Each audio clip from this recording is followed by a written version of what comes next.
1453 ईस्वी यूरोप और एशिया के संगम पर एक शहर खड़ा था जिसे दुनिया नाकाबिल फतह समझती थी, कुस्तुनतुनिया। 1000 साल से ज्यादा अरसे तक बाज़ंतीनी सल्तनत का दारुल हुकूमत रहने वाला ये शहर मजबूत दीवारों, गहरी खंदकों और समंदरी हिफाजत के बायस तकरीबन नाकाबिल तस्खीर माना जाता था। बड़ी बड़ी फौजें इसे फतह करने की कोशिश कर चुकी थी मगर नाकाम लौटी थी। मगर इसी जमाने में एक नौजवान सुल्तान ने ऐलान किया कि यह शहर फतह होगा। इसकी उम्र सिर्फ 21 साल थी। सवाल ये नहीं कि इसने शहर फतह किया, असल सवाल यह है कि इसने ताकत का तवाज़ुन कैसे बदल दिया। यही कहानी है सुल्तान मोहम्मद दोम की, जिसे तारीख मोहम्मद फातेह के नाम से जानती है। सुल्तान मोहम्मद दोम 1432 में पैदा हुए। वो उस्मानी सुल्तान मुराद दोम के बेटे थे। बचपन ही से इनकी तरबियत आम शहजादों जैसी नहीं थी। इन्हें सिर्फ घुड़सवारी और तलवारबाजी नहीं सिखाई गई, बल्कि कुरान, हदीस, फिक़ह, रियाजी, तारीख और जुग्राफिया भी पढ़ाया गया। इन्हें अरबी, फारसी, लातीनी और यूनानी ज़बानों की तालीम दी गई। इसका मकसद वाज़िह था, एक ऐसा हुक्मरान तैयार करना जो सिर्फ जंगजू ना हो बल्कि ज़हनी तौर पर भी मजबूत हो। उस्मानी दरबार में इस वक्त बेहतरीन उलमा और उस्तादज़ा मौजूद थे। इनमें से एक अहम शख्सियत शेख आक शमसुद्दीन थे। उन्होंने नौजवान मोहम्मद के जहन में कुस्तुनतुनिया के फतह का ख्वाब डाल दिया। हदीस में मज़कूर बशारत के कुस्तुनतुनिया फतह होगा नौजवान सुल्तान के दिल में एक मकसद की तरह बैठ गई। 12 साल की उम्र में मोहम्मद को पहली बार तख्त पर बिठाया गया, लेकिन अमली तौर पर हुकूमत इनके वालिद मुराद दोम चलाते रहे। कुछ अरसे बाद सियासी हालात के बायस मुराद दोबारा तख्त पर आए। ये तजुर्बा नौजवान मोहम्मद के लिए अहम था। उन्होंने दरबारी सियासत, फौजी नज़म और रियासती ताकत के अमली पहलू देखे। 1451 में मुराद दोम का इंतकाल हुआ और मोहम्मद दोबारा सुल्तान बने।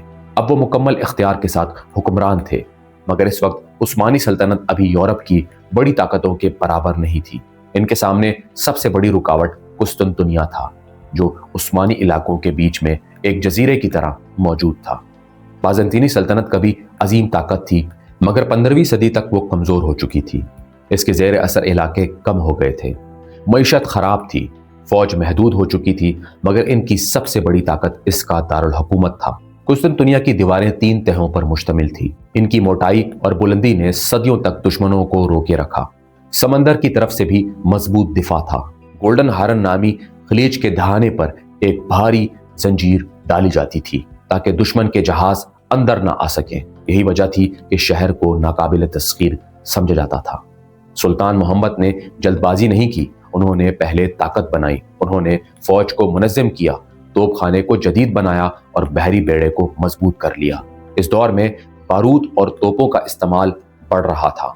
मोहम्मद ने हंगरी के एक माहिर तोपसाज अर्बन को दरबार में बुलाया और इसे ऐसी बड़ी तोपें तैयार करवाई जो पहले कभी इस्तेमाल नहीं हुई थी। ये तोपें कुस्तुनतुनिया की दीवारों को तोड़ने के लिए बनाई गई। इसके अलावा उन्होंने अनातोलिया और बल्कान में अपने मुखालफिन को कमज़ोर किया ताकि पीछे से खतरा ना रहे। उन्होंने बहिरा असूद के रास्तों को भी महफूज किया ताकि बाज़ंतीनियों को बैरूनी मदद ना मिल सके। 1452 में उन्होंने बस्फोरस के किनारे एक किला तामीर करवाया जिसे रोमेली हसार कहा जाता है।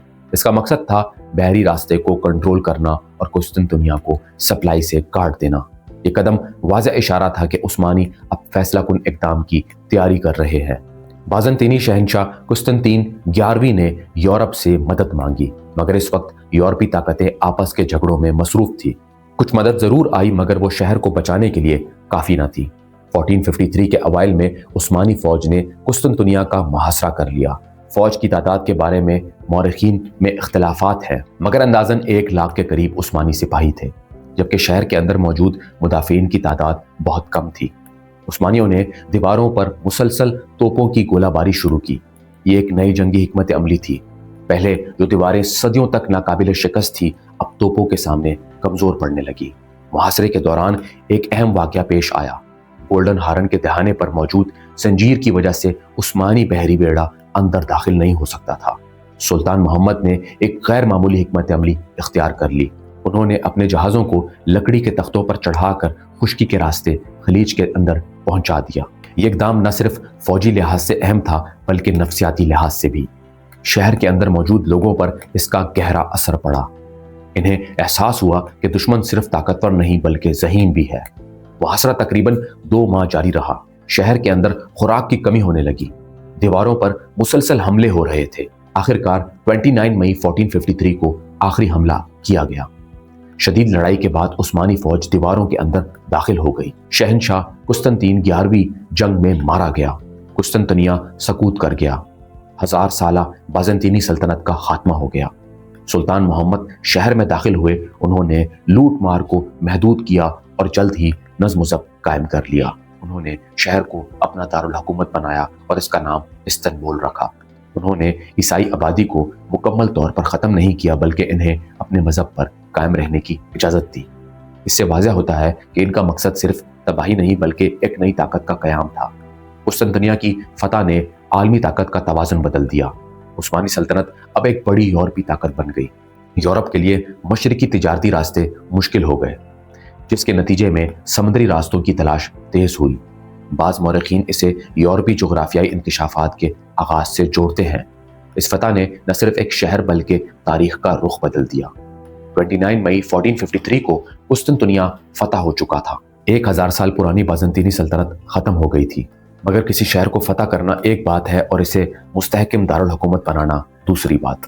سلطان محمد فاتح کے سامنے اصل امتحان اب شروع ہوا تھا۔ اگر وہ صرف فاتح بن کر رہ جاتے تو شاید ان کا نام ایک جنگجو حکمران کے طور پر یاد رکھا جاتا، مگر انہوں نے فتح کو مستقل طاقت میں تبدیل کرنے کا فیصلہ کر لیا۔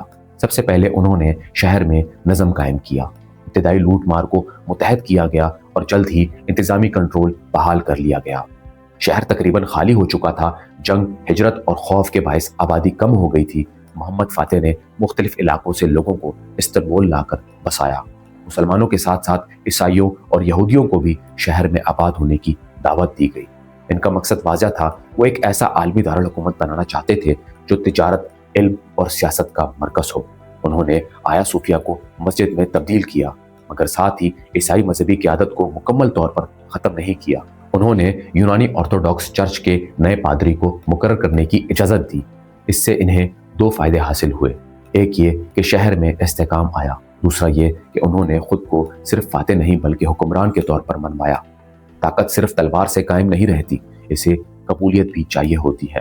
سلطان محمد نے ریاستی ڈھانچے کو مضبوط کیا۔ انہوں نے دربار، فوج اور عدالتی نظام کو از سر نو منظم کیا۔ عثمانی سلطنت پہلے سے موجود تھی، مگر قسطنطنیہ کی فتح کے بعد اسے ایک عالمی طاقت میں تبدیل کرنے کے لیے مضبوط اداروں کی ضرورت تھی۔ انہوں نے دیوان کا نظام مضبوط کیا، جہاں اہم فیصلے مشاورت سے کیے جاتے تھے۔ وزیر اعظم اور دیگر وزراء کے اختیارات واضح کیے گئے۔ اس سے حکمرانی شخصی کے بجائے ادارہ جاتی شکل اختیار کرنے لگی۔ فوجی طاقت کو بھی منظم رکھا گیا۔ یہ نئی چری فوج پہلے سے موجود تھی، مگر اسے مزید تربیت اور نظم دیا گیا۔ توپ خانے کو مستقل اہمیت دی گئی۔ محمد فاتح سمجھ چکے تھے کہ جدید اسلحہ مستقبل کی جنگوں میں فیصلہ کن کردار ادا کرے گا۔ انہوں نے بحریہ کو بھی وصیت دی، کیونکہ انہیں معلوم تھا کہ بحر روم میں طاقت کے بغیر سلطنت مکمل نہیں ہو سکتی۔ انہوں نے قانونی اصلاحات بھی کی۔ ایک مجموعہ قوانین تیار کیا جسے قانون نامہ کہا جاتا ہے۔ اس میں انتظامی اور عدالتی اصول درج تھے۔ اس کا مقصد تھا کہ ریاستی نظام واضح قوانین کے تحت چلے۔ یہ قدم اہم تھا کیونکہ اس سے سلطنت کو ایک مضبوط قانونی بنیاد ملی۔ طاقت کو قانون کے ذریعے منظم کیا گیا، نہ کہ صرف ذاتی فیصلوں کے ذریعے۔ محمد فاتح نے تعلیم اور علم کو بھی اہمیت دی۔ انہوں نے مدارس قائم کیے، علماء کو سرپرستی دی اور استنبول کو علمی مرکز بنانے کی کوشش کی۔ یہ سمجھنا ضروری ہے کہ وہ صرف فوجی حکمران نہیں تھے، وہ تاریخ، جغرافیہ اور فلسفے میں دلچسپی رکھتے تھے۔ بعض مورخین کے مطابق وہ اطالوی نشا ثانیہ کے فنون سے بھی متاثر تھے۔ انہوں نے فنکاروں اور معماروں کو دربار میں جگہ دی۔ اس سے ظاہر ہوتا ہے کہ وہ طاقت کو صرف عسکری نہیں بلکہ ثقافتی اور فکری بھی سمجھتے تھے۔ فتح کے بعد انہوں نے اپنی توجہ یورپ اور بلقان کی طرف مرکوز کر لی۔ سربیا اور بوسنیا اور یونان کے علاقوں پر قبضہ مضبوط کیا گیا۔ ٹریبیزونڈ کی ریاست کو بھی ختم کیا گیا، جو بازنطینی سلطنت کا آخری باقی حصہ تھی۔ ان فتوحات نے عثمانی سلطنت کو مشرقی یورپ میں مضبوط کر دیا، مگر ہر جگہ انہوں نے مکمل تباہی کا راستہ اختیار نہیں کیا۔ اکثر علاقوں میں مقامی نظام کو برقرار رکھا گیا، بشرطیہ کہ وہ سلطنت کی وفاداری قبول کریں۔ इस हिकमत अमली से बगावतें कम हुई और सल्तनत का दायरा वसी होता गया। इनकी सबसे बड़ी ताकत ये थी कि वो फैसले जज्बात से नहीं बल्कि हिकमत अमली से करते थे। कुस्तुनतुनिया की फतह के बाद अगर वो यूरोप में तेजी से आगे बढ़ते तो शायद सल्तनत पर दबाव बढ़ जाता, मगर उन्होंने ताकत को आहिस्ता आहिस्ता मजबूत किया। उन्होंने मईशत पर भी तवज्जो दी, तिजारती रास्तों को महफूज बनाया, बंदरगाहों को फाल किया और इस्तांबुल को एक तिजारती मरकज बनाया। इससे खजाना मजबूत हुआ और फौजी महमात के लिए वसाइल मिले। इनकी पॉलिसियों में एक पहलू सख्ती का भी था। बाज़ मौके पर उन्होंने मुखालफिन के खिलाफ सख्त इक़दाम किए। ये इस दौर की सियासत का हिस्सा था जहाँ कमज़ोरी दिखाना ख़तरनाक हो सकता था।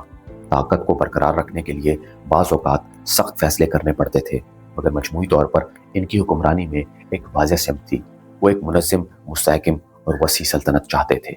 कुस्तुनतुनिया की फतह ने इन्हें फातेह का लक़ब दिया, मगर असल कामयाबी ये थी कि उन्होंने शहर को उस्मानी ताकत का दिल बना दिया। इस्तांबुल आने वाली सदियों तक सल्तनत का मरकज़ रहा। यहाँ से फैसले होते, फौजें रवाना होती और आलमी सियासत मुतासिर होती।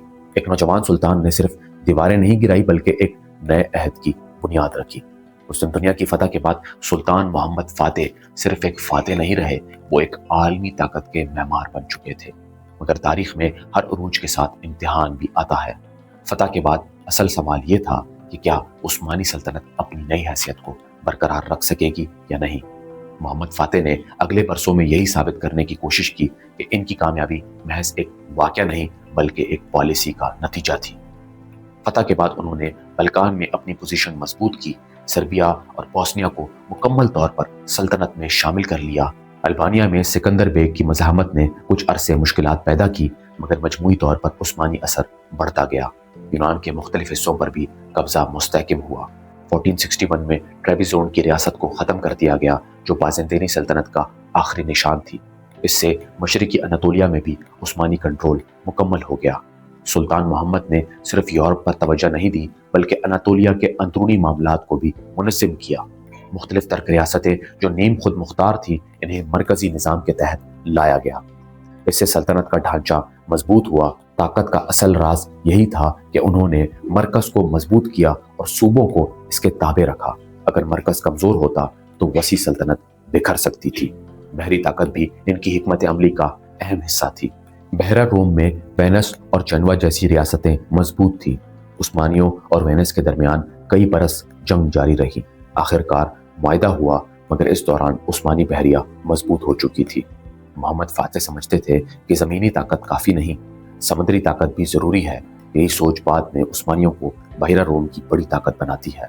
उन्होंने इटली की तरफ भी कदम बढ़ाया। 1480 में उस्मानी फौज ने ओतरांतो के शहर पर कब्जा किया। अगरचा ये कब्जा आर्जी रहा, मगर इसने यूरोप को वाज़ेह पैगाम दिया कि उस्मानी सल्तनत अब सिर्फ मशरिकी यूरोप तक महदूद नहीं बल्कि मगरिब की तरफ भी बढ़ सकती है। ये इक़दाम ताकत के नफ्सियाती असर का हिस्सा था। कभी कभी मुकम्मल कब्जे से ज़्यादा अहम यह होता है कि मुखालिफ को अपनी सलाहियत का एहसास करा दिया जाए। सुल्तान मोहम्मद फातेह के दौर में कानून और नज़म को ख़ास अहमियत दी गई। उन्होंने एक जामिया कानून नामा तैयार करवाया जिसमें इंतज़ामी, फौजी और अदालती अमूर को मुनज़्ज़म किया गया। इससे सल्तनत शख्सी हुक्मरानी से निकलकर इदारा जाती शक्ल में ढलने लगी। ताकत का ये पहलू अक्सर नज़रअंदाज हो जाता है। असल ताकत वो है जो निज़ाम के ज़रिए चलती है, न कि सिर्फ एक फ़र्द के ज़रिए। उन्होंने इस्तांबुल को सकाफ़ती और माशी मरकज़ बनाया। बाज़ार आबाद हुए, मसाजिद और मदारिस तामीर हुए, पुल और हमाम बनाए गए। शहर में मुख्तलिफ मज़ाहिब के लोग रहते थे और अपने अपने कवानीन के तहत ज़िंदगी गुजारते थे। इस इंतज़ाम को मिल्लत सिस्टम कहा जाता है। इसके तहत मुख्तलिफ मजहबी बरादरियों को अंदरूनी खुद मुख्तारी दी गई।